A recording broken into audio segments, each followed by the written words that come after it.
Hello, my name is Jessica Tennant, and I'm here to talk to you today about starting a new weight loss program.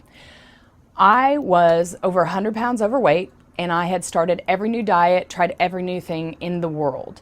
But what I found is until I stopped and assessed my own self and personal situation, no diet was going to help me. My suggestions for everyone looking to start a new program is to simply stop and assess yourself. Look inward. Our answers lie within. Some basic questions to ask yourself is, why are you consistently overweight? Do you just always have 10 to 20 pounds to lose? Or are you excessively overweight, perhaps morbidly obese, and always have been? You need to ask yourself, do I want to just lose a few pounds? Or are you finally ready to get out of a lifestyle of obesity and excessive weight and live a life of health and fitness? One primary thing to look at is whether you're overweight and always have been simply due to your lifestyle and schedule. If so, then it's probably just that you're eating out of convenience. If that's the case, we know that we have to address your schedule, routine, cooking, and the overall nutrition that you are not getting. Another question to ask yourself is whether or not you've always had a weight problem simply due to internal physical body situation. What I'm talking about is your organs, your lymphatic system, your endocrine system, whether or not you've always retained excess fluids, whether your digestive system works. In order to find the answers, you need to consult a physician.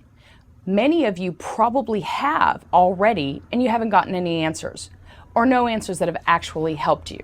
If that is the case, I highly recommend seeking out alternative medicines.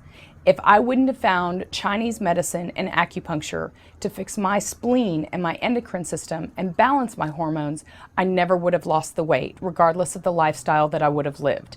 It absolutely was essential to my success. More important than anything of what we have to ask ourselves is about our mind and our overall mindset. It doesn't matter what we do for our external body, our diet and exercise, if we don't look within into our mind and our overall mindset. One primary tool that is essential to our mindset that I don't think very many of us are very aware of, it's our self-talk. And what that is, it's the conversations we have in our head all the time with ourselves that we're probably so accustomed to, we don't even know we're having it. One thing we need to be aware of is whether or not these conversations are positive or negative. Negative self-talk is so destructive to ourselves that we simply cannot succeed if we're having these conversations.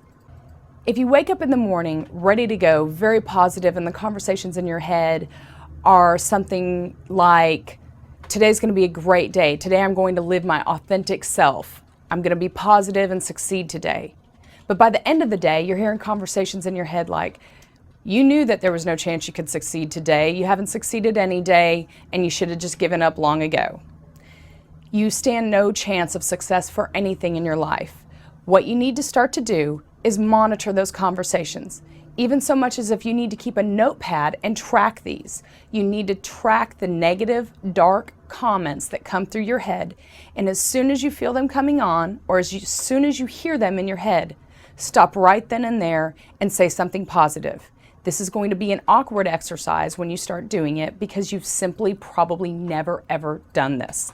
It is going to be the most essential tool for you succeeding in the future. One of the most effective tools to stop the negative self-talk in our head is with something called affirmations. Affirmations are comments that we say out loud, that we put out into the universe, that are positive and direct and will help us turn a corner from negative to positive. An example of how affirmations work would be one evening after work, you were in a grocery store. You really wanting a donut, you have that internal push and pull whether or not you should go ahead and have that donut that they have on display waiting there just for you. And you hear in your head, go ahead and have that donut. You know you're fat, you're going to be fat tomorrow, whether or not you have this donut now is going to make no difference. You have to stop that negative comment, that self-destructive comment immediately in its path. And right there in the grocery store, perhaps maybe a little quieter than you would do at your home or in your car, you want to tell yourself, I am health. My mind is healthy, my body is healthy, my soul is healthy, and my lifestyle is healthy. And that will put out into the universe the positive comments that are going to lead you to retraining your brain, to retraining your soul, to live a life of health. What you do not want to do is make it future tense. You don't want to say, I will be healthy tomorrow. Tomorrow I will be strong. It's a positive, direct, forceful comment that is right now, I am healthy, I am strong, I am confident. Perhaps the absolutely most effective tool we have to start to retrain our mind and our body and our soul is through meditation. However, meditation is quite difficult and takes a while to train your mind to quiet itself and to train your body to quiet itself. Our actual goal in meditating is to quiet our mind and body, to get out of the thoughts that we have about our day, to get out of how our body is feeling at the moment, and to look at our true, authentic self. In doing so, this is where you can let the universe know that you are finished with needing to carry the extra weight. You no longer need it, and you are ready to let go of it. However, meditation is an art form, and it does take a lot of practice to train our mind to quiet and to train ourselves to get out of our physical body. If meditation is new to you, I highly recommend seeking out new ways to meditate. We will have additional videos here on this website about meditation specifically, but for right now, just open your mind to the education on beginning a meditation practice. I do recommend starting with a guided meditation where somebody is talking to you through an audio CD or the computer, and it talks you through the process versus you trying to start out figuring out how to do this on your own. If you're new to meditation, what I can recommend that everybody can do is something called morning pages. I first heard about them in a book by Julia Cameron called The Artist's Way, although it's a tool that's used across the board in many different facets of life. Morning pages are when you get up in the morning, very first thing after you go to the restroom, perhaps make some coffee or water, sit down with 3 pages. It doesn't have to be 3 front to back, that would be 6. Just 3 simple pages, and all you simply do is write. Write whatever thought comes into your mind. This is a judgment-free zone. You don't have to be politically correct. You don't have to be socially correct. You don't have to be grammatically correct. You are simply writing what comes to your mind. Even if it's 5:30 in the morning and you can't think of anything to write, you can sit there on the page writing, I can't think of anything to write. That's okay. The goal is that in the end it is going to accomplish the same thing as a meditation. You are going to empty your mind so that when you start your day after that, you are starting with a new perspective, a fresh mind, and a new outlook. So in the meantime, while you're looking inwardly and asking yourselves these questions, please remember there's no point in asking yourself these questions if you're not going to give an honest answer. Really look within. These aren't things that you need to come up with in a day or even in a weekend. But start to go through this process, answer yourself honestly these questions, and start to look inward. In the meantime, while you're doing that, go ahead and make healthy decisions. Just because you haven't started the new diet doesn't mean that you can't make a healthy decision for lunch or for dinner. Or it doesn't mean that you can go ahead and not pass up that alcohol tonight at the party.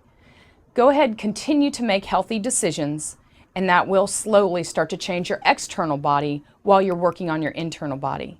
And most importantly, put on some tennis shoes and start to move your body. Exercise is free. Moving your body is free. It's a God-given right that your body needs, and it cannot do without it. Start moving your body in some form or another. You don't have to decide that you're going to go for a run in the morning. Simply maybe walk to the mailbox and back tonight. If that was comfortable, do it again tomorrow, or do it twice tomorrow. Start to move your body, continue to make healthy decisions, and in the meantime, look inward, focus on your mind, focus on your lifestyle, focus on your internal physical body, and before you know it, you will be leading a life of health and fitness and nutrition, and you haven't even started a new diet. In a future video, I'm actually going to talk to you more directly about affirmations, give you more direct examples on how they can change your life. And in another video, I'm going to go ahead and give you 5 tips on the most important nutritional changes you can make that will start to change your body inside so you can see the changes on the outside. Thank you so much for listening today. Please give this video a thumbs up, share it with friends, and subscribe to the channel for additional videos to come. You can also check out my website, jessicatennant.com, for additional blogs and videos and for more information on myself. Thank you and have a great day.